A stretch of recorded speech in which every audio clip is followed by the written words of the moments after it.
விளக்கு கடை அப்படின்னாலே வந்து நவராத்திரி 4 நவராத்திரியை தவறாமல் கொண்டாடுவோம். அது ஒரு மாதிரி ஒரு பெண்களுக்கான ஒரு விஷயமாகவே இங்கே நடந்துகிட்ருக்கோம். முதல் முறையாக முருகப்பெருமானுக்காக வைகாசி விசாக திருவிழா. இதுக்கு பின்னாடியும் வந்து ஒரு மிகப்பெரிய கதையெல்லாம் இருக்குது. ஏன் இதை பண்ண ஆரம்பித்தோம் அப்படிங்கிறதுக்கு பின்னாடி அது நிறைய விஷயங்களை சொல்லி நான் அந்த இதிலையே சொல்லியிருக்கேன். மூல காரணம் ஜேஎஸ்கே கோபி அண்ணா. அவர் தான் வந்து தடவை கேட்டார், நீங்கள் விநாயகருக்கெல்லாம் பண்ணுறீங்கம்மா, ஏன் முருகருக்கு பண்ண மாட்டேங்கிறீங்க? முருகருக்கு நீங்கள் அவரோட வைகாசி விசாகத்தப்போ நீங்கள் கண்டிப்பாக கண்காட்சி வைக்கணும்னு கேட்டுக்கிட்டாரு. ஸோ அதனால் அது ஒரு எண்ணமாக எங்களுக்குள்ளே அவர் விதைச்சதுனால இதை பண்ணலாம் அப்படின்னு தோணுச்சு. அப்படி தான் ஆரம்பித்தோம். அதுக்கு வந்து இன்றைக்கி காலையில் சென்னையிலையும் இங்கே நம்ம காஞ்சிபுரத்தில் இந்த புண்ணிய பூமியான காஞ்சி கந்தபுராணம் எழுதப்பட்ட காஞ்சி.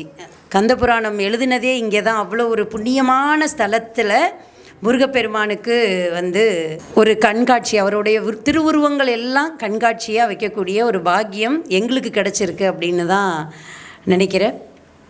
அந்த விழாவுக்கு இன்றைக்கி குத்துவிளக்கு ஏற்றி இந்த விழாவே ஆரம்பித்து வைக்கிறதுக்காக வந்திருக்கக்கூடிய ஐயா பொது உடைமூர்த்தி ஐயா, அவங்கள பற்றி தெரிஞ்சவங்க தான் இங்கே இருக்கீங்க. இருந்தாலும் நம்மளுடைய விளக்கு கடை நேயர்கள் இங்கே இருக்கிறவங்க மட்டும் இல்லாமல் நிறைய பேர் வெளியூர்லேருந்து வெளிநாடுகள்லேருந்து பார்த்துட்ருப்பீங்க.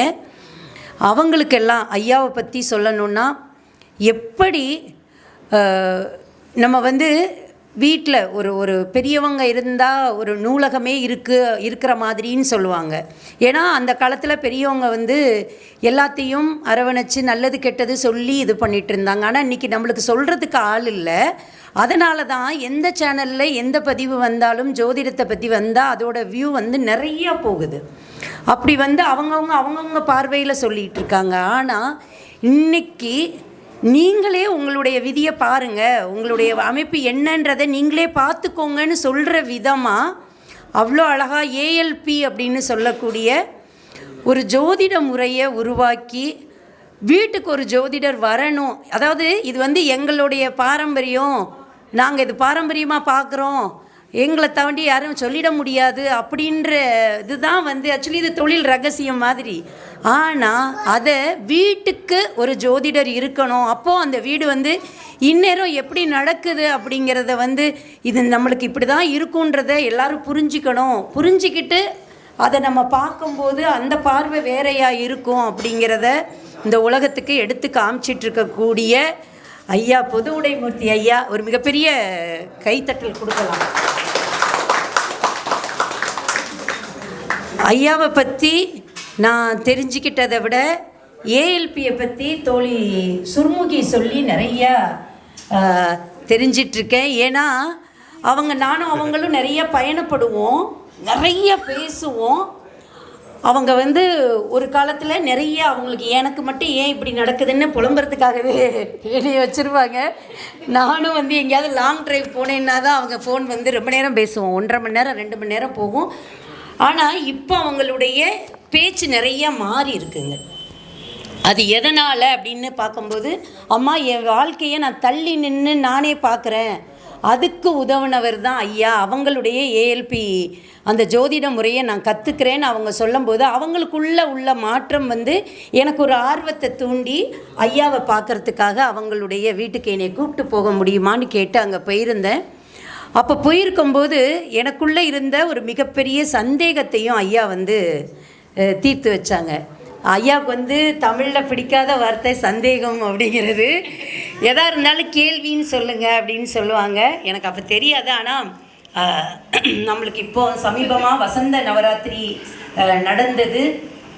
அப்போது அதை பற்றி ஐயா நான் இப்போ ஒரு கேள்வி உங்ககிட்ட கேட்குறேங்க ஐயா, அதை நீங்கள் எனக்கு தெளிவுபடுத்திட்டீங்கன்னா நீங்கள் சொல்கிறத நான் ஃபாலோ பண்ணுறேன் அப்படின்னு சொல்லி ஐயா கிட்ட கேட்டேன்.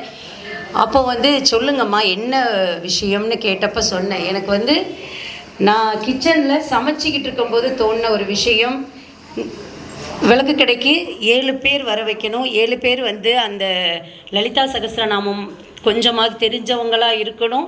இன்னொன்று, அவங்க 7 பேரையும் நான் சப்தமாதராக பாவித்து அவங்களுக்கு பாத பூஜை பண்ணி அவங்களுக்கு மரியாதை பண்ணி அவங்கள வச்சு லலிதா சகஸ்ரநாமம் பாட வச்சு அன்றைக்கி அந்த பூஜை அவங்க தான் நடத்தணும், அவங்கள சப்தமாதராக நான் பாவித்து பண்ணணும் அப்படின்றது எனக்கு தோணுச்சுங்கய்யா.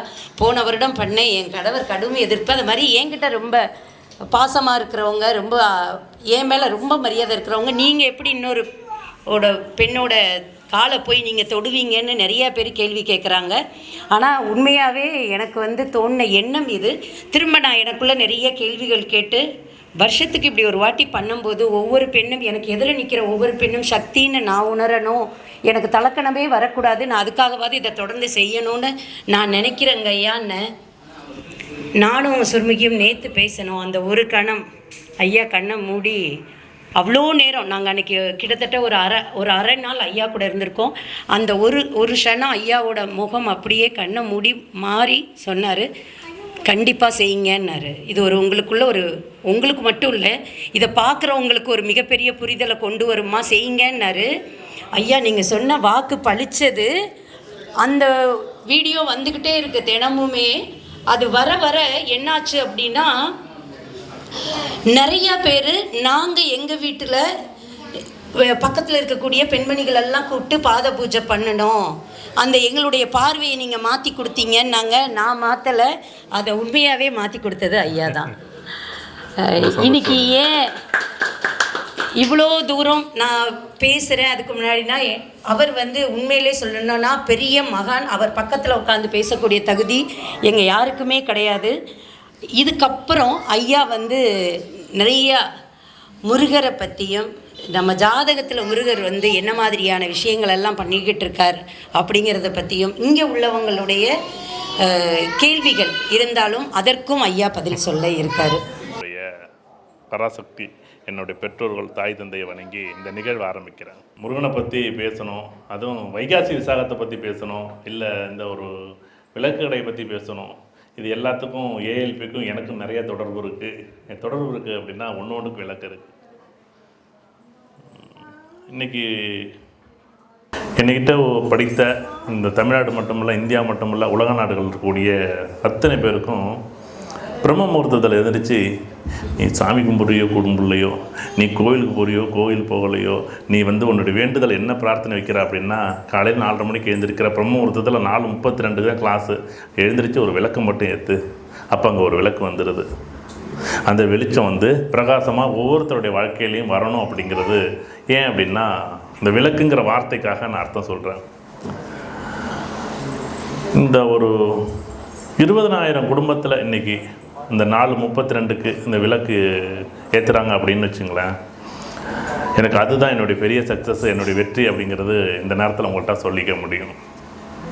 அடுத்தது நிகழ்வு என்ன அப்படின்னா, இப்போ சொன்னாங்க ஒரு நிகழ்வு ஆரம்பிக்கலாமா அப்படின்னு. எல்லாருக்கும் ஒரு கேள்விகள் இருக்கும்.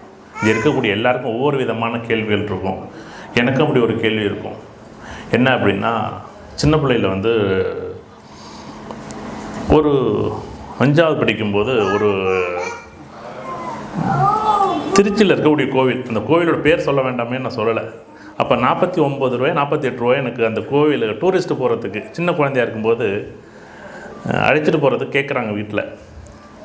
48 ரூபாய் என்னமோ, எனக்கு எவ்வளோ சரியாக நான் 50 ரூபாய்க்குள்ளே தான் இருக்கும். ஆனால் பணம் கொடுக்கல. ஆனால் அதே அடுத்தடுத்த வருஷம் பழனிக்கு மாலை போட்டு போகிறாங்க எல்லோரும், நான் வேனில் போகிறேன் அப்படின்னோன்னா என்னை வேனில் ஏற்றி விட்டாங்க. அப்படி தான் இந்த முருகனுக்கும் எனக்கும் முதல் தொடர்பு. எப்படி நான் ஆசைப்பட்டதெல்லாம் அந்த வேனில் ஏறலை. பழனிக்கு முதலாக இது 20 வருஷம் முடிஞ்சு 21வது வருஷம் பழனி முருகன் வந்து முதல் முறையாக வந்து ஒவ்வொரு வருடமும் ஒவ்வொரு வேண்டுதல், ஒவ்வொரு பிரார்த்தனைகள். அப்படி தான் இந்த முருகனை பற்றி எனக்கு இந்த பற்றுதல் வந்து ஆரம்பிச்சிச்சு. நான் என்ன பண்ணுறேன், முருகன்கிட்ட ஒவ்வொரு தடவை போகும்போதும் எல்லோரும் நல்லா இருக்கணும் அப்படின்னு நான் வேண்டுகிறேன். ஆனால் அந்த முருகன்கிட்ட போய் வேண்டும் போதும் ஒவ்வொரு தடையும் எனக்கு கிடைக்கக்கூடிய அனுபவங்கள் எப்படி அப்படின்னா, ஏதோ ஒரு மொழிகளாக அல்ல வார்த்தைகளாக அல்ல சமிக்கைகளாக அல்ல எழுத்துக்களாக எனக்கு வரும். அப்படி வரும்போது தான் நான் என்ன பண்ணுறேன், இது நீ வடக்கு நோக்கி பயணி. எப்படி வடக்கு நோக்கி பயணி, சரி, வடக்கு நோக்கி பயணிக்கிறேன். ஒவ்வொரு வருஷமும் வடக்கு நோக்கி பயணிக்கிறேன், இமயமலையை நோக்கி பயணிக்கிறேன். எனக்கு எந்த ஒரு முழுமையான ஒரு விளக்கம் கிடைக்கல. இந்த ஜோதிடம் ஒரு பக்கம், கடவுள் ஒரு பக்கம், முருகன் ஒரு பக்கம். என்னுடைய வேண்டுதல்லாம் இப்படி, பிரார்த்தனைகள்லாம் இப்படி இருக்குது. என்ன 2-3 நிமிஷம் அதை பேசிவிட்டு நான் அடுத்து வர்றேன். நான் ஒரு நாள் என்ன பண்ணுறேன், உத்தரகாண்ட் போகிறேன், நீம்கரோலி பாபா கோயிலுக்கு. இவர் தான் நீம்கரோலி பாபா கோயில் தெரியாமலே நான் ஒரு தடவை போயிட்டுருக்கேன். அப்போ தான் என்ன தெரியுது, வடக்கு பக்கம் போ, உனக்கான கேள்விக்கு பதில் வரும் அப்படிங்குது. இந்த ஜோதிடத்தில் என்னுடைய 9 வயதில் ஆரம்பித்த ஜோதிடம் என்னுடைய இந்த நாள் வரைக்கும் என்னுடைய வாழ்க்கையில் வந்து, அந்த உத்தரகாண்டில் போகிறேன். என்னுடைய வாழ்க்கையில் லக்கணம் வந்து வளரும், இல்லை இந்த ஜோதிடம் வந்து ஏதோ ஒரு புரட்சி ஏற்படுத்தணும், இல்லை மக்களுக்கு ஏதோ ஒரு மாற்றத்தை ஏற்படுத்தணும். அப்படி போகும்போது எனக்கு என்ன பண்ணுறேன், அந்த உத்தரகாண்டில் போகும்போது ஆஞ்சநேயர் கோவிலில் அந்த ஆலமரம் விழுதுகள் எனக்கு வாழ்க்கையில் வந்து வளருதல் அப்படிங்கிற ஒரு வார்த்தை. அப்போ லக்கணம் வளரும் அப்படிங்கிற ஒரு பாயிண்ட் வருது. அங்கேருந்து நான் எழுத தொடங்கி இது 8வது புத்தகம் நான் எழுதிக்கிட்டு இருக்கிறேன். அப்போ முதல் எங்கே வந்துச்சு, என்னுடைய பழனி பாலதண்டாயுதபாணி கோவிலில் நீ வடக்கு பக்கம் போங்கிற ஒரே ஒரு சமிக்கைக்கு தான் என் வாழ்க்கையை மாற்றுனுச்சு. நான் இந்த இடத்துல உட்காந்து பேசுகிறேன் அப்படின்னா அது நான் இல்லை, எனக்கு வந்து கொடுத்தது எல்லாமே கடவுள் தான். இந்த 8 புத்தகம் நான் எப்படி எழுதுனேன்னு எனக்கு தெரியாது. என்னோடய வாழ்க்கையில் நான் செய்த ஒவ்வொரு நிகழ்வுகளுக்கும் நான் பொறுப்பு இல்லை அப்படின்னு நினச்சிக்கிட்டு நான் என்ன பண்ணுறேன், என்னுடைய வாழ்க்கையில் வந்து முருகன் வந்து ஒவ்வொரு தடவை வேண்டும் போதும் ஒவ்வொரு பிரார்த்தனை நடக்கும்போது எனக்கு ஆச்சரியமாக இருந்துச்சு. இந்த ஜோதிடமும் இந்த முருகனும் என்னுடைய வாழ்க்கை எப்படி அப்படின்னா, எல்லோரும் என்ன சொல்லுவாங்க, செவ்வாய் தோஷம்னு சொல்லுவாங்க. ஏன் செவ்வாய் தோஷம்னு சொல்கிறாங்க அப்படின்னா, ஒரு 32 வயது ஒரு பெண்மணியோட ஜாதகத்தை கைக்கு வருது என் கைக்கு. அந்த பெண்ணோட அம்மா கேட்குறாங்க, இந்த செவ்வாய்ங்கிற ஒரு நிகழ்வு என்னுடைய மகளுக்கு மட்டும் ஒரு வாய்ப்பு கூட கொடுக்காதா? எப்படி செவ்வாய்னா முருகன். அப்போ என்ன சொல்கிறான், இந்த முருகன் ஏதாச்சும் ஒரு இடத்துல ஒரு பெண்ணுக்கு ஒரு வாய்ப்பு கொடுத்துறாதான்னு அழுவுது. அப்போ அந்த பெண்ணோட ஜாதகத்தில் இந்த லக்கணம் வளரும்போது அந்த செவ்வாய்ங்கிற தோஷமே கிடையாது. ஆனால் செவ்வாய் தோஷம்னு சொல்லிட்டு வேறு ஏதோ ஒரு காரண பிரச்சனை இருக்குது. அவங்களுடைய எதிர்பார்ப்புகள் அதுக்கு வந்து வேறு ஏதோ சந்திரனோ இல்லை சனி பகவானோ காரணமாக அமையுது. ஆனால் அவங்க செவ்வாய் தான் காரணம் அப்படின்னு நினைக்கிறாங்க. நம்ம ஜாதகத்தில் பார்ப்பாங்க, சார் லக்கணத்தில் 1, 2, 4, 7, 8, 12 இல்லை, லக்கணத்தில் ஜாதகத்தில் நம்ம தோஷம் செவ்வாய் இருந்தால் தோஷம், ராகு இருந்தால் தோஷம், 2ல் ராகு இருந்தால் தோஷம். ஆனால் இப்போயும் சொல்கிறேன், நீங்கள் எல்லோரும் இந்த வீடியோ பார்க்கக்கூடிய அத்தனை பேருமே செவ்வாய் தோஷமோ ராகு தோஷமோ நீங்கள் பார்த்து பயப்பட வேண்டிய அவசியம் இல்லை. ஏன் அப்படின்னா, அது இந்த லக்கணம் நகரும்போது 1ல் இருக்கிறது 12க்கு வருது, 2ல் இருக்கிறது 1க்கு வருது, 1ஆம் பாவத்து வருது. அப்படிங்கும்போது இந்த நிகழ்வுகள் வந்து இந்த ஒரு ஜோதிடத்தில் வந்து இந்த செவ்வாய் இந்த முருகன் எனக்கு ஒரு வாய்ப்பு கொடுக்குது. லக்கணம் வளரும்போது செவ்வாய் தோஷம் இல்லை, லக்கணம் நகரும்போது ராகு தோஷம் இல்லை அப்படின்னு வருது. சரி, அடுத்தது என்னன்னா, இதில் இன்னொரு நிகழ்வு. இப்போ என்ன பண்ணுறோம், இந்த முருகனை பற்றியான ஒரு பற்றுதல் எப்படி வர ஆரம்பிக்குது அப்படின்னா, நமக்கு எல்லாருக்குமே தெரியும் முருகான்னா என்ன அழகு அப்படின்னு தெரியும். முருகான்னா என்ன அப்படின்னா, இந்த முருகாங்கிற வார்த்தைக்கு கிருபானந்தவாதி என்ன சொல்லுவாருன்னா, தெய்வத்தன்மை அப்படின்னு சொல்லுவார்.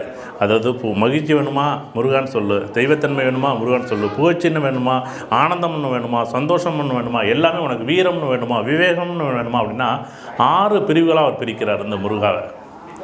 அது மட்டும் இல்லை, இப்போ என்ன பண்ணுறாரு, ஒரு நாள் என்ன பண்ணுறாரு, ஒரு நாட்டில் ஒரு மன்னர் என்ன பண்ணுறாரு, இப்படியே வேட்டைக்கு போகிறாரு. இது எல்லாருக்கும் உங்களுக்கு தெரிஞ்ச கதையாக தான் இருக்கும். நான் மறுபடியும் ஒரு தடவை சொல்கிறேன். ஏன் அப்படின்னா, அந்த மன்னர் என்ன பண்ணுறாரு, இப்படியே ஒரு நாள் வேட்டைக்கு போகும்போது ஒரு அந்த அம்பு போய் ஒருத்தருக்கு ஒரு முனிவர் மேலே பட்டுடுது. அந்த முனிவர் மேலே படும்போது அவர் என்ன பண்ணுறாரு, ஐயா இந்த மாதிரி ஒரு முனிவர் மேல் பட்டோன்னு அவருக்கு ஒன்றுமே தெரியலை, என்னடா பண்ணுறது, இப்படி பட்டுட்டே நம்ம பண்ணிட்டோம்லே அப்படின்னு சொல்லிட்டு அந்த நாட்டு மன்னர் அரசர் என்ன பண்ணுறாரு, அந்த அவருடைய தேரோடு வந்து ஒருத்தரோட முனிவரை பார்க்க வர்றாரு. அந்த முனிவர் என்ன பண்ணுறாரு, தவம் பண்ணிக்கிட்டு இருக்காரு ஒரு இடத்துல, அவர் பார்க்க முடியலை. அப்போ என்ன பண்ணுறாரு, அந்த முனிவர் என்ன பண்ணுறாரு, முனிவரோட பையன் அங்கே இருக்கிறார். அந்த பையன் என்ன பண்ணுறான், உங்களுக்கு என்ன தேவை, உங்களுக்கு என்ன வேணும் அப்படின்னு கேட்குறான் அந்த முனிவரோட பையன். வந்திருக்கிறது யார், அந்த நாட்டுடைய அரசர். அப்போ என்ன சொல்கிறாரு, இதுமாரி நான் வந்து வேட்டைக்கு போனேன், நான் என்னுடைய அம்பு வந்து ஒரு முனிவர் மேலே பட்டுட்டு அந்த நிகழ்வுக்காக இந்தமாரி எனக்கு ஒரு பிரம்மகதி தோஷம்னு ஒரு விஷயம் ஏற்படுத்திட்டு நான் என்ன பண்ணுறேன்னே தெரியலை அப்படின்னு யார்கிட்ட, அந்த இன்னொருத்தர் பையன்கிட்ட கேட்குறாரு. அதுக்கு என்ன சொல்கிறாரு, நீங்கள் அதாவது அந்த அரசர்கிட்ட போய் சொல்கிறாரு, நீங்கள் வடக்கு பக்கத்தில் போங்க, அப்புறம் கங்கையில் போய் குளிச்சுட்டு என்ன பண்ணுறாரு, அந்த கங்கையில் குளிச்சுட்டு 3 தடவை என்ன சொல்கிறேங்க, முருகாங்கிற வார்த்தையை சொல்லு. எப்படி 3 தடவை அந்த முருகாங்கிற வார்த்தையை சொல்லு அப்படின்னு சொன்னாங்க. சரி, அந்த மன்னர், அந்த நாட்டோட அரசர் அவர் கிளம்பி போயிட்டார். அதன் பிறகு அந்த மகனுடைய அப்பா முனிவர் வர்றார், வீட்டுக்கு வரும்போது அந்த இடத்துல என்ன பண்ணியிருக்காங்க, ஒரு இடத்துல அந்த தேரோட தடம் இருக்குது. யார்ப்பா வந்தா அப்படின்னு தன்னுடைய மகன்கிட்ட கேட்குறாரு. அப்போ கேட்கும் போகும்போது, இந்த நாட்டோட அரசர் வந்தார்ப்பா, அவர் ஏதோ ஒரு அம்பு எய்தாராம். அந்த அம்பு ஒரு முனிவர் மேலே ஒருத்தரோட பட்டுட்டான். அதுக்கு இதுமாரி என்ன பரிகாரம்னு கேட்டார். நான் இதுமாரி நீ இதுமாரி கங்கையில் குளிச்சுட்டு நீ இதுமாரி 3 தடவை முருகா அப்படின்னு சொல்லு, முருகா முருகா முருகா அப்படின்னு சொல்லு அப்படின்னு சொன்னோடனே அந்த மகனை பார்த்துட்டு நீ என்ன தவறு செய்தா அப்படின்னு கேட்குறாரு. எப்படி இது ஒரு நீண்ட கதையாக வரும், ஆனால் நான் என்ன சொல்ல ரொம்ப சுருக்கமாக சொல்கிறேன். அந்த மகனை பார்த்துட்டு என்ன சொல்கிறாரு, நீ ஏன் இப்படி ஒரு தவறை செஞ்சானோன்னு அவர் மகனுக்கு ஒன்றுமே புரியலை. நான் எது நல்லதானே செஞ்சேன், நான் ஒன்றுமே தவறே செய்யலையே. அவர் போய் நீராடி அந்த நீராடினது பிறகு முருகான் 3 தடவை சொல்லு, வேறு எதுவுமே சொல்லலையே அப்படின்னோடனே அந்த முனிவர் என்ன சொன்னாராம், நீ மிகப்பெரிய பாவம் செய்து விட்டாய் அப்படிங்கிறாராம். எப்படி மிகப்பெரிய பாவம் செய்து விட்டாய் அப்படின்னோடனே அப்போ எனக்கு அதுக்கான விளக்கம் தேவைன்னு அந்த மகன் கேட்குறானா. அதுக்கு என்ன சொல்கிறாரு, நீ 3 தடவை நீ எப்படி முருகான்னு சொல்ல வேண்டாம், 1 தடவை நீ முருகான்னு சொல்லியிருக்கணுமே, 3 தடவை நீ ஏன்டா சொன்னா, நீ உனக்கு எப்படி அந்த நிகழ்வு வந்துட்டு 1 தடவை சொன்னாலே அந்த பாவ விமோச்சனம் போயிடுமே அப்படின்னு சொல்லிட்டு அந்தமாரி ஒரே ஒரு தடவை முருகான்னு சொன்னது தான் நான் இந்த இடத்துல உட்காந்துருக்கேன். நான் 2வது தடவை சொன்னதே கிடையாது, எனக்கு மந்திரம் தெரியாது. உண்மையில் எல்லாருமே கேட்பாங்க, ஏதாச்சும் ஒரு மந்திரத்தை சொல்லு அப்படின்னா. அப்போ அவர் என்ன பண்ணால், தன்னுடைய மகனை நீ அடுத்த தடவை எங்கே பிறப்பனா நீ வேட குலத்தில் பிறக்கணும்னு சொல்லி தன்னுடைய மகனை சபிக்கிறார். நீ 3 தடவை முருகான்னு சொல்லியிருக்கக்கூடாது, 1 தடவை தான் நீ முருகான்னு சொல்லியிருக்கணும். அவ்வளோ பெரிய பாவம் பண்ணியிருந்தவனுக்கு முருகாங்கிற வார்த்தைக்கு. இது என்ன அப்படின்னா, இந்த முருகனுடைய அனுகிரகம் இங்கே இருக்கக்கூடிய எல்லாருக்கும், அதுவும் நான் சொல்கிறேன். இப்போ கூட வந்தப்போ கூட சொன்னேன், இந்த விளக்கடையில் எல்லா தெய்வமும் இங்கே இருக்குது, எங்கேயும் கோயிலெலாம் போக வேண்டிய, இங்கே சாமி கும்பிட்டு விடலாம் அப்படின்னு சொன்னேன். இப்போ கூட அதுமாரி இந்த தமிழ் மொழிக்கும் முருகனுக்கும் எவ்வளோ அழகான தொடர்பு பாருங்கள். எப்பயுமே ஏன்னா தமிழும் முருகனும் ஒன்று, வேறு ஒன்றும் தனித்தனியாக பிரிக்க முடியாது, பார்க்க முடியாது. அந்த முருகாங்கிற பேருக்கு அழகாக என்ன சொல்கிறாரு, மெல்லினம் இடையினம் வல்லினமாக பிரிப்பாங்க. முருகாக என்ன பண்ணியிருப்பாங்க, மெல்லினம். முருகுங்கிறதுக்கு என்ன பண்ணியிருப்பாங்க, மெல்லினம் இடையினம் வல்லினம் அப்படின்னு பிரிப்பாங்க. அப்படி என்ன பண்ணியிருப்பாங்க, இந்த 3 கடந்த காலம், நிகழ்காலம், எதிர்காலம், அந்த 3 காலத்தையும் நம்ம கண்ணு முன்னாடி கொண்டுறது இந்த முருகன் அப்படின்னு அழகாக ஒரு கிருபானந்த வாரியார் ஒரு அழகாக ஒரு வார்த்தையில் சொல்லியிருப்பார். அதேமாரி நம்ம ஒவ்வொரு பகுதிகள்லையும் பார்த்திங்கன்னா அந்த நிகழ்வுகளில் அந்த முருகாங்கிற வார்த்தைக்கு நம்ம இந்த நம்மளுடைய 3 கடவுளான, அதாவது யார், பிரம்மனாக இருக்கட்டும், விஷ்ணுவாக இருக்கட்டும், சிவனாக இருக்கட்டும், இந்த 3 கடவுளும் 3 கடவுள் இருக்கக்கூடிய சிவனாக இருக்கக்கூடிய பாதியாக இருக்கக்கூடிய அர்த்தநாரீஸ்வரர் இருக்கக்கூடிய சக்தியை பாதியாக இருக்கக்கூடிய அந்த சிவபெருமானாக இருந்தாலும் சரி, அதே முகுந்தனாக இருக்கக்கூடிய முருகனுக்கு அப்படின்னா முகுந்தனாக இருக்கக்கூடிய அந்த பெருமாளுடைய மனசில் இருக்கக்கூடிய அந்த நெஞ்சில் இருக்கக்கூடிய மகாலட்சுமி சரி, அதேமாரி அந்த அப்படின்னா ருத்ரன், அந்த சிவபெருமான் தன்னுடைய சிவபெருமான் என்ன பண்ணுறார், தன்னுடைய பாதியை சக்திக்கு கொடுத்த அந்த சக்தி தேவியும் அது கூடவே இருக்கிறாரு. அடுத்தது அப்படின்னா என்ன பண்ணுறாரு, அவருடைய அந்த பிரம்மா என்ன பண்ணுறாரு, தன்னுடைய நாக்கில் என்ன பண்ணுறாரு, சரஸ்வதி வச்சுருக்காரு. அப்படின்னா 3 கடவுள் இல்லை, 6 கடவுளையும் எப்படி இந்த முருகான்னு சொல்லும்போது என்ன பண்ணுறாரு, ஒரு கடவுள் இல்லை, 2 கடவுள் இல்லை, 3 கடவுள் இல்லை, படைத்தவன் காத்தவன் அழிக்கக்கூடிய இந்த 3 கடவுளையும் 3 கடவுளையும் 6 தெய்வங்களையும் நம்ம வணங்கக்கூடிய ஒரு அமைப்பு இந்த முருகனுக்கு இருக்குது அப்படின்னு அமைப்பு இருக்குது. அதேமாரி இந்த வைகாசி விசாகத்துக்கு இந்த முருகனுடைய நிகழ்வு ஆரம்பிக்க எனக்கு வாய்ப்பு கொடுத்த இந்த விளக்கு கடைக்கு மீண்டும் ஒரு முறை நன்றி. அதேமாரி இந்த வைகாசி விசாகத்துக்கு எனக்கு ஒரு தொடர்பு. வைகாசி விசாகத்தில் 2009 என்னுடைய வாழ்க்கையில் ஒரு நிகழ்வு நடக்குது. நான் அந்த சிவபெருமான்கிட்ட போய் கேட்குறேன், என்ன சிவபெருமான் என்னுடைய வாழ்க்கையில் இப்படி ஒரு நெருடலான ஒரு நிகழ்வு ஏற்படுத்துறியே அப்படின்னு எடுக்கிறேன். அது வரைக்கும் நான் ஜோதிடத்தை என்ன பண்ணுறேன், ஜாதகம் பார்க்கும்போது என்னுடைய ஆய்வுகள் எல்லாமே நடக்குமா நடக்காத, வேணுமா வேண்டாமா, முடியுமா முடியாதான் இருந்துச்சு.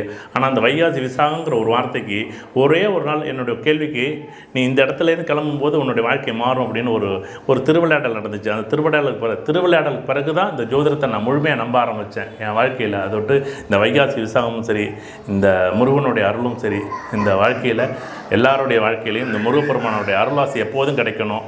இங்கே இருக்கக்கூடிய அத்தனை பேருக்கும் இந்த முருகனோட ஆசீர்வாதம் கிடைக்கணும். எல்லோரும் முருகனை அப்படியே கட்டி பிடிச்சிங்க, கெட்டியமாக பிடிச்சிங்க. அந்த முருகன் கண்டிப்பாக எல்லாரோடைய வாழ்க்கையிலும் பெரிய மாற்றத்தை கொடுப்பாரு. இந்த செவ்வாய் பகவான் நீங்கள் வேகமாக இருந்தாலும் சரி, விவேகமாக இருந்தாலும் சரி, உங்கள் வாழ்க்கையில் எல்லாத்துக்கும் அவர் வந்து ஒரு காரண காரியத்தோடு தான் உங்களுடைய வாழ்க்கையில் திருவிளையாடல் வந்து நல்லது நடந்தால் மட்டுமே உங்கள் வாழ்க்கையில் கிடையாது, கெடுதல் நடந்தாலும் அது நல்லதுக்காக தான் அமையும். அப்படிங்கிறது தான் இந்த முருகனுடைய ஆசீர்வாதமாக இருக்கும். இந்த விளக்கு கடையில் இருக்கக்கூடிய இந்த முருகன் பார்த்திங்கன்னா ஒரு முருகன் இல்லை, நான் அதான் சொல்லலை, நூற்றுக்கணக்கான முருகன் இருக்குது. எல்லா முருகனும் வந்து ஒவ்வொரு வீட்லேயும் ஒவ்வொருத்தருக்கு வீட்லேயும் ஆசீர்வாதமாக இருந்து அந்த முருகப்பெருமானுடைய ஆசீர்வாதம் எல்லார் குடும்பத்துக்கும் இருந்து எல்லாருடைய வாழ்க்கையிலையும் நல்லதொரு புரிதலையும் நல்லதொரு ஆனந்தத்தையும் நல்லதொரு செல்வ செழிப்பையும் எல்லா வீட்லேயும் செழிப்புகளையும் மகிழ்ச்சியான வாழ்க்கையும் எல்லா குடும்பத்திற்கும் இங்கே இருக்கக்கூடிய அத்தனை குடும்பத்திற்கும் இந்த முருகப்பெருமானோட ஆசீர்வாதம் இருக்கும் அப்படின்னு நான் நம்பி இந்த நிகழ்வை இதோட முடிக்கிறேன். நன்றி. நல்லது. வா வேறு இல்லையா? நன்றி, ரொம்ப சந்தோஷம். உங்கள் அத்தனை பேரும் சந்தித்தது இந்த நேரத்தில் நன்றி. நான் அதாவது பேசணும், ஆனால் நிறைய விஷயம் பேசணும், ஆனால் இந்த இடத்துல பேச முடியாது. அதை தொட்டு ரொம்ப சந்தோஷம். வேறு ஏதாச்சும்? ஐயா, ஒரே ஒரு கொஸ்டின். இப்போது முருகரை கும்பிடுறதுனால இப்போ நம்ம எல்லாருமே ஏதோ ஒரு காரணத்துக்காக அப்படின்னு வந்துட்டோன்னு வச்சுக்கோங்களேன், ஜாதக ரீதியாக இந்த மாதிரியான கஷ்டங்கள் இருக்கிறவங்க முருகரை கும்பிடுறது என்ன மாதிரி கும்பிடலாம், அல்லது எந்த படை வீடுக்கு போகலாம், அந்த மாதிரி? நல்லது, ரொம்ப சந்தோஷம். இதுக்கு முன்னாடி முருகர் கும்பிடுறதுன்னு சொன்னோன்னே எனக்கு ஒரு கேள்வி வந்துச்சு. என்ன அப்படின்னா, ஒரு 20 வருஷம் இருக்கும். 20 வருஷம் இருக்கும்போது முதல் முறையாக நான் பயணிக்கு போயிட்டு இருக்கும்போது மாலை போட்டு போகலாம். அதுக்கு பிறகு மாலை போட்டு போகிறேன். அப்போ ஒரு நண்பரோட பேர் மட்டும் சொல்ல வேண்டாம்னு நினைக்கிறேன். நீ பழனி முருகனை பிடிச்சிருக்கா, அவர் ஆண்டி ஆக்கிடுவார். எப்படி இது ஒரு பெரிய ஒரு கதையாகவே இருக்குது. அப்போ தான் நான் வச்சுக்கிட்டேன். அதே 20 வருஷம் கழிச்சு என்னிட்ட 5 நிமிஷம் அப்பாயின்மெண்ட் கேட்குறாரு. அதான் நினச்சேன், அதே பழனி முருகன் எப்படி எவ்வளோ திருவிளையாடல். அதாவது இவங்க என்ன நினைக்கிறாங்க, அந்த நாணத்தையும் அந்த செல்வத்தையும் அந்த சந்தோஷத்தை இப்போ உடனே கொடுக்கணும்னா எப்படி கொடுப்பாரு? அந்தந்த காலம் வரும்போது அள்ளி தான் கொடுக்க போகிறாரு.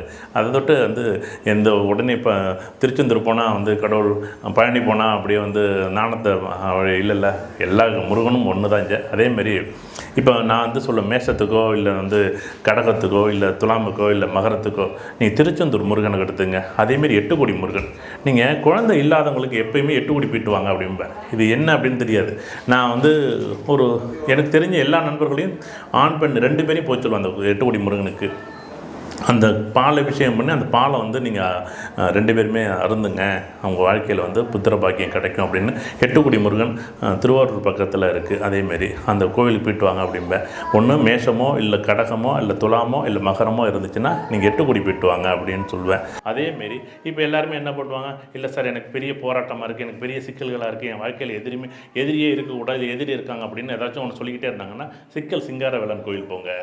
அங்கே தான் வேல் வந்து வாங்கின சக்தி வந்து வாங்கின இடம், அந்த வேல் வாங்கின இடம் வந்து சிக்கல் சிங்காரவேலன் நாகப்பட்டினத்தில் இருக்கக்கூடிய முருகனை போய் காமி கும்பிடுங்க அப்படின்னு சொல்கிறது. அதேமாரி நம்ம வந்து இந்த வருஷம் 2025க்கு வந்து சுவாமிமலை முருகன் சுவாமிநாதர் அப்படிங்கிறத எப்போயுமே நீங்கள் 12 லக்கணம் 12 ராசி, நீங்கள் எந்த ராசி எந்த லக்கணம் எந்த நட்சத்திரம் எந்த கிரகம் எந்த தசாபத்தி போனாலும் பரவாயில்ல, கும்பகோணத்தில் சுவாமிமலையில் போயிட்டு வாங்க. அப்பனை விட எப்படி அப்பனுக்கு உபதேசம் பண்ணவர் சுவாமிநாதர். அந்த சுவாமிமலை அந்த முருகனை வந்து ஒரே ஒரு தடவை நீங்கள் போய் பாருங்கள். நீங்கள் அதான் சொல்கிறேன், நீங்கள் எந்த கோயிலுக்கு போகிறீங்களோ போல, நீங்கள் நான் பழனி முருகனை கும்பிடுறேன், ஆனால் நீங்கள் சுவாமிமலைக்கு ஒரு தடவை போயிட்டு வாங்க, வேறு எதுவுமே பண்ணோம். நாங்கள் அதான் சொல்ல ஒரே ஒரு தடவை நீங்கள் போயிட்டு வாங்க. அந்த 108 நட்சத்திர பாதமும் அந்த 12 ராசி கட்டங்களும் 12 லக்கணமும் 12 ராசிகளும் மேஷத்திலே ஆரம்பித்து மீனமும் மேஷம் ரிஷபம் மிதனம் கடகம் சிம்மம் கன்னித்தலாம் விருச்சம் தனுசு மகரம் கும்பம் மீனம் 12 லக்கணம் 12 ராசிகள் 27 நட்சத்திரங்கள் 108 நட்சத்திர பாதங்கள். நீங்கள் எந்த தசா புத்தி அந்தன சூட்சம் அதிசூட்சமும் என்ன போனாலும் சரி, என்ன ஏஎல்பி போனாலும் சரி, என்ன ஏஆர்பி போனாலும் சரி, எந்த அச்சய லக்கணம் போனாலும் சரி, எந்த அச்சய ராசி போனாலும் சரி, நீங்கள் இப்போ வந்து சுவாமிமலை முருகனுக்கு ஒரே ஒரு தடவை நீங்கள் என்ன ராசி என்ன லக்கணம் வேணாலும் இருக்கட்டும், ஒரே ஒரு தடவை சுவாமிமலைக்கு போயிட்டு வாங்க. சுவாமிநாதர்கிட்ட போயிட்டு நீங்கள் கடவுள்கிட்ட காசு கேட்காதீங்க, கடவுள்கிட்ட போய் எனக்கு ஒரு வழி மட்டும் கொடுங்க, எனக்கு ஒரு வாய்ப்பு மட்டும் கொடு. கடவுள்கிட்ட கேட்கும்போது ஒரே ஒரு வாய்ப்பு மட்டும் நீ கொடு அப்படின்னு கேட்டிங்கன்னா கண்டிப்பாக வாய்ப்பு கொடுப்பாரு. காசு கொடுப்பாருன்னு கடவுள்கிட்ட போனால் காசு எனக்கு கடன் இருக்குது, எனக்கு கடனை நம்மளாம் உருவாக்கிக்கிட்டதுப்பா, நம்ம அந்த கடனை நம்ம எப்படி தீர்த்துக்கணும் நம்ம புரிய வைச்சா போதும். இந்த கடனை அடைக்கிறதுக்கு எனக்கு வருமானத்தை கொடு, எனக்கு செல்வ செழிப்பை கொடு, சந்தோஷத்தை கொடு அப்படின்னு கடவுள்கிட்ட வேண்டுங்க. அதை விட்டு நீங்கள் 12 ராசி 12 லக்கணம் சுவாமிமலை முருகனை போய் ஒரே ஒரு தடவை சேவிங்க போதும், ரொம்ப சந்தோஷமாக இருக்கும். வேறு ஏதாச்சும் வாங்க. அதானே, ரொம்ப சந்தோஷம். ஒரு இன்ஃபர்மேஷன் கொடுக்கலாம். ஆ சுவாமி மலை முருகன் வர்றதுக்கு முன்னாடி ஆதி முருகன் சொல்லிட்டு அதுக்கு முன்னாடியே ஏரகரம்னு சொல்லிட்டு ஒரு கோவில் இருக்கு. அதுதான் ஆதி காலத்துல முருகன் வந்தது. அதுக்கப்புறம் தான் சுவாமி மலை. எனக்கு நேட்டிவ் வந்து ரொம்ப சந்தோஷம், நன்றி. நிறைய முருகன் சேவிச்சிருக்கேன். தெரிஞ்சோ தெரியாம ஏதோ ஒன்று தெரிஞ்சு தெரியாமன்னு சொல்லக்கூடாது. ஆனால் நிறைய கோவில்கள் போவேன். எனக்கு ஒரு லீவு கிடைச்சதுன்னா, ஒரு சான்ஸ் கிடைச்சதுன்னா கோவில் தான் போவேன். சார் வந்து என்ன பண்ணாங்க, ஹவுசிங் லோனில் இருக்க ஒரு கஸ்டமரை பார்க்க போறாருன்னா ஆந்திவே நான் போய் இறங்கிடுவேன். எங்கள் ரிட்டர்ன் வரும்போது கூட நான் பஸ்ஸில் வந்துக்கிறேன். அவர் போகிற ரூட்டில் என்ன கோவில் இருக்கோ மோஸ்ட்லி இது வரைக்கும் நான் வாழ்க்கையில் வந்து மினிமம் வந்து ஒரு 1000-1008 கோவில் பார்க்கணும்னு பார்க்குறேன். கிட்டத்தட்ட பாதியை கடந்து ரொம்ப சந்தோஷம். நான் போன வாரம் அப்படி தான் ஒரு கேள்வி கேட்டேன். சாயங்காலம் 6 மணிலேருந்து 8 மணி ஆனால் நம்ம என்ன பண்ணுறோம், நம்ம சாப்பிட்டோன்னு என்ன பண்ணுறோம், செல்லுக்கு போய் சார்ஜ் போடுறோம்ல. சார்ஜ் தேவைப்படுதா தேவையில்லையா? தேவைப்படுதா இல்லையா? அப்போ நமக்கு சார்ஜ் வேணுமா இல்லையா? சார்ஜ் பண்ணணுமா இல்லையா? இப்போ செல்ஃபோன் ஒரு நாள் யூஸ் பண்ணுற செல்ஃபோனுக்கே சார்ஜ் தேவைப்படுதுன்னா அப்போ மனிதன்கிற உடம்புக்கு, மனிதன்கிற சக்திக்கு, மனிதன்கிற ஆன்மாவுக்கு நமக்கு சார்ஜ் பண்ணணுமா இல்லையா?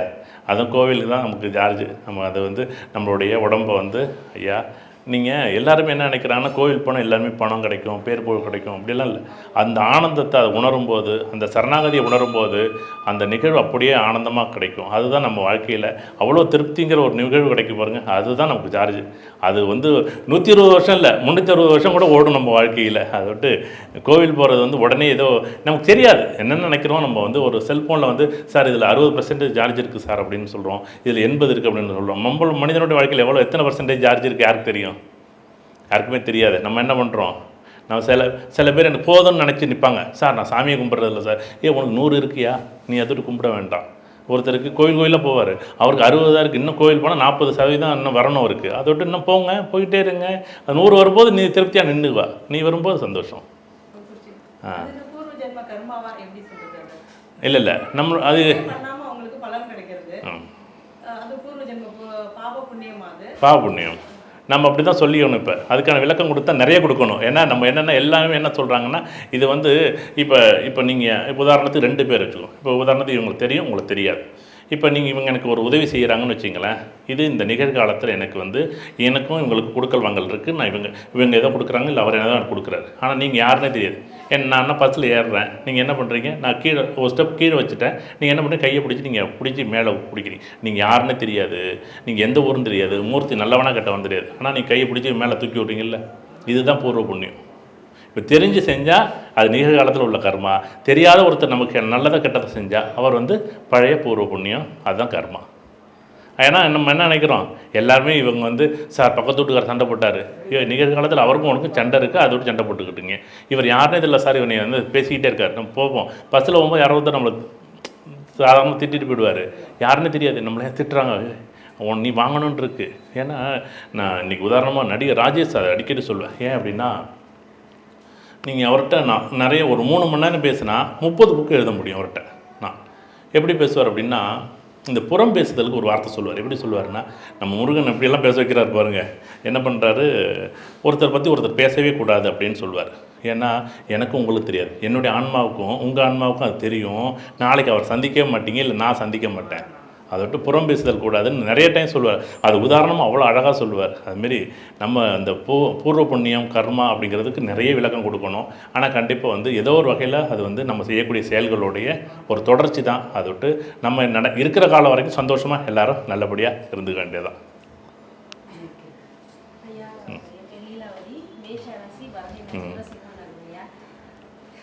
வாழ்க்கையில் இது வரைக்கும் கஷ்டமாக தான் இருக்குது. இதுக்கப்புறம் எனக்கு 43 வயதாகுது.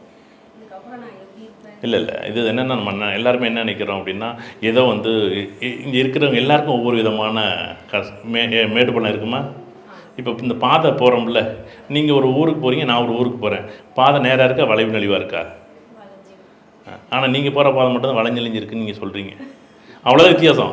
இது என்னென்னா நீங்கள் கொஞ்சம் கூடுதலாக இருக்கும். ஒரு கொஞ்சம் கிராமத்துள்ள போகும்போது மண் ரோடாக இருக்குது, நான் கொஞ்சம் முன்னாடி போகிறதோட கொஞ்சம் பைபாஸாக இருக்குது. இவ்வளோ தான் வித்தியாசம். ஆனால் என்னென்னா இது ஏதோ நாங்கள் ஏதோ கடவுள் வந்து எனக்குன்னே இதை டிசைன் பண்ணி இந்த ரோட்டை போட்டுருக்கோம். அப்படியெல்லாம் டிசைன் பண்ணியெல்லாம் ரோட்டை போடலையா. நீங்கள் போகிற பாதை அப்படி கொண்ட பாதை அதுதான். அதோட்டு வந்து நம்ம என்ன சொல்கிறோம், கடவுள்கிட்டையும் இந்த கிரகத்திட்டையும் நான் ஒரே ஒரு விஷயம் மறுபடியும் நான் சொல்கிறேன். இவங்க 2 பேரும் ஒன்று பாதை, ஒன்று வண்டி, இந்த பயணிக்கக்கூடிய வண்டி, இது ரெண்டுமே நம்ம சாதகமாக பயன்படுத்திக்கணும். அது மட்டும்தான் நான் கடவுள். ஏன்னா அறிவுன்னு ஒன்று கொடுத்துருக்காரு நம்மளுக்கு. அறிவுன்னு கொடுக்காம இருந்திருந்தா கரெக்டு. ரெண்டு ஆடு சண்டை போட்டுக்குது, அதில் ஏதாச்சும் விளக்கம் கொடுக்க முடியுமா? முடியாது. ஏன்னா அது தெரியாது, அவங்க 2 பேரும் முட்டிக்கிறாங்க. ஆனால் நானும் என் புருஷன் பொண்டாட்டி சண்டை போட்டுக்கிறான், கொஞ்சம் பொறுமையாக அறியா, 2 பேருக்குமே அறிவு இருக்கியா, 2 நிமிஷம் உட்காந்து பேசுங்க, நாளைக்கு உட்காந்து பேச முடிஞ்சு போச்சு. அவ்வளோதானே விஷயம். உட்காந்து கணக்கு எடுக்க பாருங்கள், சேமிப்புன்னு என்னென்னு பாருங்கள், வாழ்க்கைன்னு என்ன பாருங்கள். இந்த இதை கடவுள் எனக்கு கொடுன்னு தான் கேட்குறேன். நான் வேறு ஒன்றுமே கேட்கல. நீ எனக்கு கடவுள் ஒரே ஒரு விஷயத்தை கொடு, எனக்கு ஒரே ஒரு விஷயத்தை கொடு, கண்டிப்பாக நான் வந்து இந்த வாழ்க்கை என் கையில் இருக்குது, நான் கண்டிப்பாக மாற்ற முடியும். அதை தான் நாங்கள் சொல்கிறோம். அதை விட்டு மேசராசி பரணி நட்சத்திரம் எல்லோரும் கஷ்டப்படுறாங்க. மரண நட்சத்திரம் உள்ளவங்க எவ்வளோ தரணி ஆள்றாங்க. எப்படி பரணி நட்சத்திரம் அது பிறந்தப்போ இன்றைக்கி உங்களுக்கு தசை நடக்கக்கூடிய தசை செவ்வாய் தசை நடக்கும். இப்போ செவ்வாய் தசை நடந்துச்சுன்னா உங்களுக்கு மிருகசீச நட்சத்திரம் இயங்கும். அப்போ உங்கள் ராசி மேசராசியே கிடையாது, உங்கள் ரிஷப ராசி உங்களுக்கு. நீங்கள் இன்றைக்கி என்ன பிறந்த குழந்தையாகவே இருக்கீங்க. நம்ம எவ்வளோ தூரம் வளர்ந்துட்டோம், அதான் நாங்கள் சொல்கிறது. அதுதான் அச்சய ராசின்னு சொல்கிறது. அதுட்டு வந்து நீங்கள் ஜோதிடத்தை நீங்கள் படிங்க. இவங்க என்னென்னா உங்கள் பாதை என்னென்னு பாருங்கள், ரூட் என்னென்னு பாருங்கள். கண்டிப்பாக கண்டிப்பாக கண்டிப்பாக. இதுக்கப்புறம் எப்படின்னா ஆன்மீக ரீதியாக ஏதாவது பண்ணணும், ஒரு பிஸ்னஸோ ஏதோ பண்ணும்போது அதில் வந்து மக்களுக்கு பயன்படுற மாதிரியே இருக்கணும். அது ஆன்மீக ரீதியாக இறைவனை சம்மந்தப்பட்டதாக இருக்கணுன்றது தான் என் எண்ணமும் இருந்தது. அதுக்கேற்ற மாதிரி நீங்களும் வந்திருக்கிறதுனால ஏதோ அவர் உணர்த்துறாருன்றதை நான் உணர்றேன். அப்புறம் ஒரு கொஷின், இப்போ எங்கள் வீட்டில் வந்து ஒரு எங்கள் வீட்டில் பொதுவாகவே ஒரு மூதாதைகளுடைய சொத்து இருக்குன்னு வச்சுக்கோங்களேன். அதில் பல பிரச்சனைகள் இருக்குது. அதை வந்து நம்ம தீர்க்கணும்னு நினைக்கும் போது தீர்க்கவே முடிய மாட்டேங்குது. அது நல்லபடியாக முடியும் போது ஒரு 10 குடும்பம் நல்லாயிருக்கும். இல்லைன்னா ஒருத்தருக்கே அது பிரச்சனையாகுது. இது வந்து நம்ம வந்து ஜோதிடம் பார்க்கணுமா, இல்லை எப்படி அதை ஒரு தீர்க்கிறதுக்கான இது? நல்லது. கேள்வி எப்படி இருக்கணும்னா இப்படி இருக்கணும், பதில் இப்படி இருக்கணும், இப்படி இருக்கணும். ஆனால் நான் என்ன பண்ணுறேன், பதிலை மட்டும் நன்றி. ரொம்ப நாளாக நடக்கிற சரி, இதுக்கு இருக்கு. நான் ஒரு 6 மாதத்துக்கு முன்னாடி துபாய் போயிருந்தேன். அந்த துபாயில் பாலைவனம் இருக்கும் தெரியுமா, ஒரு கட்டடங்களாக இருந்துச்சு, சந்தோஷமாக பூங்கா இருந்துச்சு, ஒரு குழுன்னு பூங்கா இருந்துச்சு. அதெல்லாம் இருந்துட்டு எனக்கு பாலைவனத்தில் கொண்டு போய் டெசர்ட்டில் கொண்டு போய் அந்த இதில் பாலைவனத்தில் ஒரு கார் ஓட்டுறதை கொடுத்துட்டாங்க. நான் போய் உட்காந்துருக்கிறேன். அப்போ என்னுடைய கூட வந்தவங்க என்ன சொல்கிறாங்க, இந்த பாலைவனத்தை பற்றி ஒரு மெய்மொழிகள் சொல்லுங்கள் அப்படின்னாங்க. இவையும் காலத்திற்கு உட்பட்டவை தான் அப்படின்னு எழுதினேன். எப்படி இவையும் காலத்திற்கு, இந்த இடமும் எப்படி இந்த இடமும் இப்படி சொல்லிக்கணும்னு, விளக்கடை இப்படி சொல்லிக்கணும்னு அதுதான் முடிவு பண்ணுது. அப்போ அதே பக்கத்தில் கூடிய பூங்காவும் அங்கே அதே பாலைவனம் தான், அதே பக்கத்தில் கூடிய பில்டிங்கும் அதே பாலைவனம் தான். அப்போ பாலைவனமும் பாலைவனமாக தானே இருக்குது. அப்போ காலத்திற்கு உட்பட்டவை தான் இடங்களும் பஞ்சபூதங்களுமே. அப்போ என்ன சொல்கிறோம், அந்த இடத்துக்கான வாய்ப்பு இன்னும் வரலை. அதுதான் என்ன பண்ணுவோம், சில பேர் வாஸ்துன்னு சொல்லுவோம். அது ஒவ்வொருத்தரை பற்றியான ஒரு முடிவு இருக்கும். அதுக்கான முடிவுக்கு கூடிய விரைவில் உங்களுக்கு அது எல்லாரும் வந்து இது என்னென்னா, ஒரு உதாரணத்துக்கு 2 உதாரணம் சொல்லணும். என்ன அப்படின்னா, ஒரு 2 தாரம் ஒருத்தருக்கு. அவர் என்ன பண்ணுறாரு, ஒரு 16 ஏக்கர் இடம் இருக்குது, போய் பிரிச்சுட்டு விற்றுட்டு போடுவோம் அப்படின்னு சொன்னோடனே எனக்கு உனக்குன்னு பிரித்து சண்டை போடுறாங்க. இது உண்மையாக நடந்த எங்கள் ஊரில் எனக்கு உண்மையாக நடந்த நிகழ்வு. ஒரு இதில் 4 பேர், அதில் 8 பேர் பிரிக்கணும். இப்போ எப்படி 8 பேர் பிரிக்கணும், அந்த சொத்தை பிரிக்க முடியலை. எனக்கு இந்த இடம் வேணுங்கிறாங்க, உங்களுக்கு இந்த இடம் வேணுங்கிறீங்க. நீங்கள் இப்படியே காலம் கடந்து போகுது. 25 வருஷம் கழிச்சு அந்த பஞ்சாயத்து கோர்ட்டு கேஸு பொலியூஷன் முடிஞ்சு போச்சு. 25 வருஷம் கழிச்சு அதை மிஞ்சி அப்போ விற்றுருந்தா மிஞ்சி போனால் ஒரு 50,000 1 லட்சம் எடுத்துக்கலாம். அதே இடம் 25 வருஷம் கழிச்சு ஒவ்வொருத்தருக்கும் ஒரு பெரிய அமௌண்ட்டு, நான் எத்தனை அமௌண்ட்டு சொல்லக்கூடாது, ஒரு உதாரணம் லட்சத்தில் இல்லை கோடிகளில். எப்படி அதே இடம் விற்றுருந்தா என்ன நடந்திருக்கும்? அதே நிகழ்வு இன்னொரு நிகழ்வு, இதே நிகழ்வு இன்னொருத்தர் என்ன பண்ணுறாரு, மொத்தம் 6 பிள்ளைங்க. 6 பிள்ளைங்களுக்கு என்ன பண்ணுறாருன்னு ஆளுக்கு 2 ஏக்கர் பிரித்து கொடுத்தாரு. அதில் ஒரு பையன் என்ன பண்ணுறாரு, 2 ஏக்கரை விற்றுட்டு அவர் என்ன பண்ணுறாரு, தொழில் பண்ணுறாரு. அவர் ஒரு 20 வருஷம் கழித்து பார்த்தீங்கன்னா அங்கே 0 இருக்குது. அதே 2 ஏக்கர் அங்கேயும் பேசாமல் அமைதியாக வச்சுருக்காரு. அதே 2 ஏக்கரு 20 கோடி ரூபா போகுது. அப்படின்னு எப்படி இருக்கும் நினச்சி பாருங்கள். எது நல்லது எது கெட்டது? நீங்கள் பார்க்குற பார்வைக்கு இது சரியில்லை, இது உடனே நடக்கணும்னு நீங்கள் ஆசைப்பட்றீங்க. அது இப்போ கிடைக்காது. அதுக்கான நேரம் வரும்போது அந்த பிள்ளைங்களுக்கு அது அழகாக பணமாக பொருளாக அழகாக கிடைக்கும். நம்ம என்ன நினச்சிருவோம், கடவுள் மட்டும் எனக்கு மட்டுமே வாய்ப்பு கொடுக்க மாட்டேங்கிறாரு. உங்கள் ஜாதகத்தில் அந்த அமைப்பு நீ அனுபவிக்கக்கூடிய அமைப்பு இல்லை. இப்போ உடனே எனக்கு செவ்வாய் நல்லா இல்லை, எனக்கு வந்து செவ்வாய் பகவானுக்கு பூமிநாதர் சாமி கும்பிடுங்க, எனக்கு அதில் இருக்கக்கூடிய நல்ல விஷயங்களை இருக்கிற வரைக்கும் எனக்கு ஒரு வருமானத்தை கொடு அந்த இடம். அதனால நாங்கள் இப்போதான் மேம்கே சொல்கிறோம், கொஞ்சம் நகையெல்லாம் வச்சு நான் இப்போ ஒரு வைராக்கியமாக 15 லட்சத்துக்கு ஒரு இடம் வாங்கியிருக்கோம். நன்றி. இப்பதான் சொல்றேன், இவங்களுக்கு கூட தெரியாது. ரொம்ப சந்தோஷம். அந்த பூமிநாதருடைய ஆசீர்வாதத்தில், அந்த செவ்வாய் பகவானோட ஆசீர்வாதத்தில், அந்த முருகனோட ஆசீர்வாதத்தில் நிலம் நிறையா எல்லாருக்குமே சேரட்டும். ரொம்ப சந்தோஷம். வேறு யாராச்சும்? நன்றி.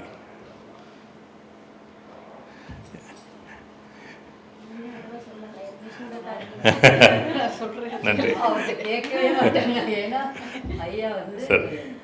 அவ்வளோ தெளிவாக வச்சிருக்காரு.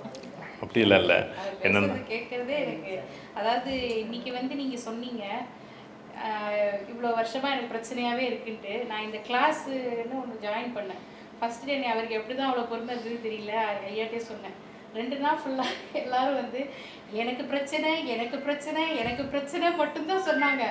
கிளாஸ் முடிஞ்ச அந்த பேசிக் கிளாஸ் முடியும் போது ஐயா எனக்கு தான் பெரிய பிரச்சனைன்னு நினச்சேன், இன்னொருத்தவங்களை பார்க்கும்போது என் பிரச்சனை சின்னதாக தெரிஞ்சுது, என் பிரச்சனை எப்படி வந்து சரி பண்ணணும், நான் என்ன செய்யணுங்கிறது எனக்கு தெரிஞ்சுது. ஸோ இந்த புரிதலை தான் அவர் வந்து எல்லாருக்கும் கொண்டு போய் சேர்க்கணும் அப்படின்னு ஆசைப்படுறாரு. ஸோ ஒருத்தவங்க அவங்க அதாவது இது தனக்குள்ளே வச்சுக்காம ஒருத்தவங்ககிட்ட சேர்த்தா அவங்கவுங்க வாழ்க்கையை அவங்களே சரி பண்ணிப்பாங்க அப்படிங்கிறது. ஏன்னா ஒரு ஜோசியர் சொல்லி திருந்துறவங்க கிடையவே கிடையாது. ஆக்சுவலாக அவங்ககிட்ட போயிட்டு வருவாங்க, ஆனால் அவங்க சொல்கிறது எவ்வளோ செய்வாங்க அப்படின்னா வந்து ஒரு 2% 3% செய்வாங்க. அதுவே நம்மளே வந்து இதை புரிஞ்சுக்கிட்டோம்னா எவ்வளோ மாற்றங்களை நம்மளே செய்ய முடியும் அப்படிங்கிறத ஐயா புரிய வச்சாரு. இப்போ நீங்கள் சொல்லும் போது எனக்கு திருப்பி அந்த ஃபஸ்ட்டு பேசிக் கிளாஸ் போன மாதிரி இல்லை எங்களுக்கு கேட்டு கேட்டு பழகி போச்சு. நாங்கள் ஃபஸ்ட்டு பேசணும், ஃபஸ்ட்டு சொன்னால் தானே நீங்கள் ஒரு நிகழ்வில் என்ன பிரச்சனை இருக்குதுன்னு அது சொன்னால் தானே அந்த தீர்வு கொடுக்க முடியும். இப்போ என்னென்னா அது அந்த பிரச்சனை வந்து உண்மையிலே அது வந்து உங்களுக்கு ஒரு 20 லட்ச ரூபா 50 லட்ச ரூபா வரணும். நீங்கள் ஒரு 5 லட்ச ரூபா ஆசைப்பட்டீங்கன்னா இப்போ விற்றா 5 லட்ச ரூபா தான். அதே 20 லட்ச ரூபா இன்னும் ஒரு 7 வருஷம் கழிச்சு வரப்போகுது. 7 வருஷம் அந்த பிரச்சனை இருக்கான்னு இருக்குது. அந்த ஜாதக அமைப்பு 7 வருஷம் கழிச்சு விற்க முடியும். இப்போ போய் நீ விற்றுட்டு 5 லட்ச ரூபா விற்றுட்டு ஒன்றும் இல்லை. என்னுடைய நண்பர் ஒருத்தர் தஞ்சாவூர் புது பஸ் ஸ்டாண்ட் பக்கத்தில் 2 ஏக்கர் இடம் விற்றுட்டு பெரிய அமௌண்ட் விற்றுட்டேன் அப்படின்னு சொல்லிட்டு ஊரில் வந்து வீடு கட்டிட்டார். ஆனால் அந்த இடத்துல பஸ் ஸ்டாண்ட் வந்துட்டு எப்படி இருக்குன்னு நினச்சி பாருங்கள். என்னங்க வாழ்க்கை பாருங்கள். அதுதான் நினைச்சேன். ஏதாவது நம்ம நினைக்கிறோம் இதெல்லாம் நம்ம வாழ்க்கையில் அதான் நல்லது நல்லது கெட்டது நல்லது நல்லது கெட்டது கெட்டது கெட்டது அப்படின்னு நான் சொல்லுவேன். அதுதான் என்னுடைய 8வது புத்தகமே அதுதான். என்னென்னா நம்ம நினைக்கிறோம் இதெல்லாம் நல்லதுன்னு நம்ம நினைக்கிறோம், அது நல்லதும் கிடையாது. இது கெட்டதுன்னு நினைக்கிறோம், அது கெட்டதும் கிடையாது. அதை விட்டு நீங்கள் வந்து எல்லாருக்கும் வந்து பிரச்சனைகள் நம்ம சொல்கிறோம்ல, அது பிரச்சனையே கிடையாது. நம்ம வாழ்க்கையில் அந்த நேரத்தில் அதை அனுபவிக்க முடியாத ஒரு சூழ்நிலை வரும்போது அது நமக்கு தடையாக இருக்கும்போது அது ஒரு பெரிய கேள்வியாக இருக்குது. அதுதான் நம்ம தடைகள் அப்படின்னாலே முருகன் தான். அதை பிடிச்சிங்க. அவர் கண்டிப்பாக ஏதோ ஒரு ரூபத்தில் நமக்கு வழியை மட்டும் கொடுங்க. எனக்கு முருகன்கிட்ட கேட்குறது ஒரே ஒரு வழி, நீங்கள் எப்படியாச்சும் இங்கே இருக்கிறவங்க இல்லை வீடியோ பார்க்குறவங்க எட்டுக்குடியில் ஒரே ஒரு தடவை போயிட்டு சாமி கும்பிட்டுவாங்க. அவ்வளோ ஒரு சந்தோஷம். எனக்கு தெரிஞ்சோ தெரியாமலே நான் இத்தனை வருஷம் எட்டுக்குடி முருகன் கோவிலில் அந்த சுப்பிரமணியரை பிடிச்சிக்கிட்டே இருக்கிறேன். அது நீ கார்த்திகேயனா பார்த்தா கார்த்திகேயன் அதான் சொல்லலை. இந்த கார்த்திகேயன் சொன்னோன்னே கார்த்திகை நட்சத்திரத்தை பற்றி பேசணும். இந்த கார்த்திகை நட்சத்திரம் ஒவ்வொரு நட்சத்திரங்களும் ஒரு குணங்கள் இருக்கும். இந்த கார்த்திகை நட்சத்திரம் என்ன பண்ணுமானா வேகமாக குட்டி குட்டி தான் நம்மளை வளர்க்குமா. அப்படி தான் முருகனையுமே அப்படி தான் வளர்ந்தார். அவ்வளோ ஒரு அவர் அவ்வளோ அழகாக வளர்த்து வச்சுருக்காங்க நம்மள்ட்ட கடவுள். நம்ம கண்ணு முன்னாடி இந்த உணர்வுகளையும் அந்த வரலாற்று நிகழ்வுகளையும் நம்மளுடைய இயற்கையான நிகழ்வுகளை புரிய வைக்கணும்னு தான் இந்த கிரகங்களும் நட்சத்திரங்களும் நம்ம கூடவே இருக்குது. அதை விட்டு இந்த கார்த்திகை நட்சத்திரம் யாருக்காச்சும் போனுச்சுன்னா சார் எனக்கு கார்த்திகை நட்சத்திரம் சார் எனக்கு சூரிய தசை நடக்குது சார் அப்படின்னு சொல்லுவாங்க. தயவு செய்து அந்த சூரிய தசை கொஞ்சம் கடுமையாக இருந்தாலும் பின்பகுதியில் நல்ல ஒரு வாய்ப்பு கொடுக்கும். அதோடு நம்ம எல்லாருமே என்ன நினைக்கிறோம், இந்த தசை புத்தி இந்த அந்தரம் எல்லாமே வந்து அவரவரோட நிலைகளுக்கு ஏற்ப நல்லது கெட்டது கொடுக்கும். அதை புரிஞ்சுக்கிட்டு பாதையில் பயணம் பண்ணணுமே தவிர ஒருத்தர் வேகமாக போகிறாரு அவர் மெதுவாக போகணும், ஒருத்தர் மெதுவாக போகிறாரு அவர் வேகமாக போகணும். இது ரெண்டும் இந்த ஜாதகத்தில் இந்த கிரகங்கள் இந்த கடவுளோட ஏன்னா இந்த கடவுள் என்ன பண்ணியிருக்காரு, இவர் இந்த நேரத்தில் இதை அனுபவிக்கணும் அப்படின்னு தான் இந்த சட்டத்திட்டங்கள் தான். சட்டத்திட்டங்களை தான் நம்ம ஜாதகம்னு சொல்கிறோம், சட்டத்திட்டங்களை தான் கிரகங்கள்னு சொல்கிறோம், சட்டத்திட்டங்களை தான் தசாபதின்னு சொல்கிறோம். அதோட்டு இவர் இந்த இடத்துல இதை அனுபவிக்கணும், அதை அனுபவிக்கிறாரு அனுபவிக்கலையா, எப்படி அனுபவிக்க போகிறாரு, எப்படி அதை தப்பிச்சுக்கிறாரு, அதை எப்படி தப்பிக்கிறது வழி என்ன, இதை நம்ம பார்க்குறது தான் ஜோதிடம் நம்ம சொல்கிறோம். அதை விட்டு நம்ம புரிஞ்சுக்கிட்டால் தான் இந்த பாதையை பயணிக்க முடியும். அதை விட்டு இந்த ஜோதிடமும் சரி இந்த வாழ்க்கையும் சரி கடவுள் கொடுத்த ஒரு நிகழ்வு, அதுவும் இந்த முருகப்பெருமான் கொடுத்த ஒரு பெரிய பாக்கியம். இங்கே இருக்கக்கூடிய அத்தனை பேரோட வாழ்க்கையிலையும் முருகப்பெருமானோட ஆசீர்வாதமும் ஒவ்வொருத்தரோட வீட்லேயும் அன்பும் சந்தோஷமும் மகிழ்ச்சியும் இருந்து செல்வ செழிப்போடு வாழணும். அது வந்து இந்த விளக்கு கடையில் நான் வந்து இந்த நிகழ்வில் பங்கெடுத்தது ரொம்ப ரொம்ப சந்தோஷம்.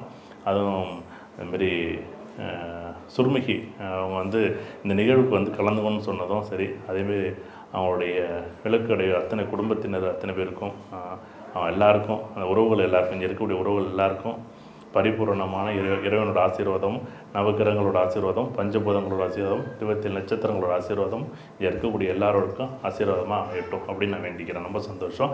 இந்த வைகாசி விசாகத்துக்கு, இந்த முருகனோட கண்காட்சிக்கு அந்த ஜெயம் கோபி வந்து எப்பயுமே வந்து என்னுடைய நண்பர்.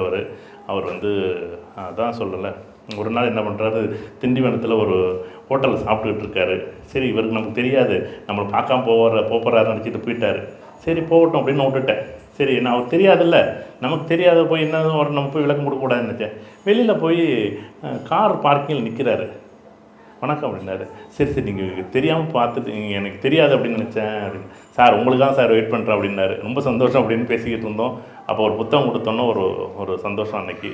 அதேமாரி இந்த விளக்கடையில் வந்து அவர் வந்து வைகாசி விசாகத்துக்கு முருகருடைய கண்காட்சி வந்து அவர் ஆரம்பிக்கணும்னு அவர் சொன்ன விஷயம், அது ஒரு வாக்காக எடுத்துக்கிட்டு இந்த நிகழ்வு ஆரம்பிச்சிருக்கு. இந்த முருகனுடைய முருகனும் ஒவ்வொருத்தருடைய வீட்லேயும் இருந்து எல்லாருக்கும் அருள் பாலிக்கணும் அப்படின்னு நான் அந்த நேரத்தில் வேண்டிக்கிறேன். எல்லாருக்கும் ரொம்ப சந்தோஷம். வெற்றிவேல் முருகனுக்கு, வெற்றிவேல் முருகனுக்கு, பயணி பாலாதண்டாயுத பாணிக்கு ரோகரா ரோகரா ரோகரா.